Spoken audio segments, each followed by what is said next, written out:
अखिल आंतरराष्ट्रीय धम्म परिषदच्या 8व्या परिषदेतर्फे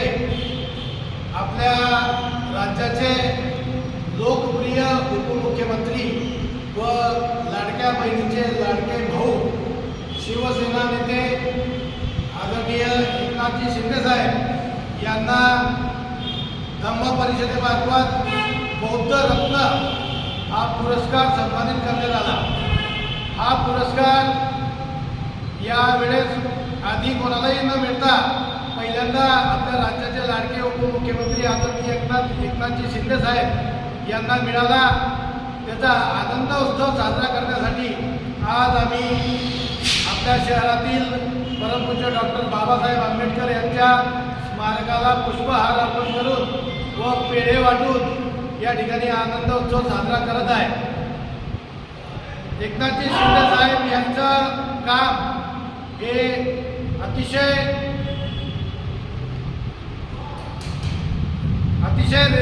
रिक्त पद्धतीने या ठिकाणी करतात आणि शिवरायांना आदर्श मानून व भीमरावजी आंबेडकर यांचा विचार घेऊन ते आज या राज्याचं नेतृत्व करत आहे। आदरणीय एकनाथजी शिंदे साहेब यांच्या पावलावर पाऊल ठेवून आमच्यासारखे सर्व शिवसैनिक व पदाधिकारी या महाराष्ट्र राज्यात व या जिल्ह्यात तालुक्यात या ठिकाणी काम करण्याची इच्छित त्यांना पाहून आम्हा सर्वांना येते। अशा लाडक्या उपमुख्यमंत्री आदरणीय एकनाथजी शिंदे साहेब यांना धम्म परिषदेमार्फत जो पुरस्कार मिळाला बौद्धरत्न पुरस्कार, यासाठी मी शिंदे साहेबांचं मनपूर्वक अभिनंदन करतो व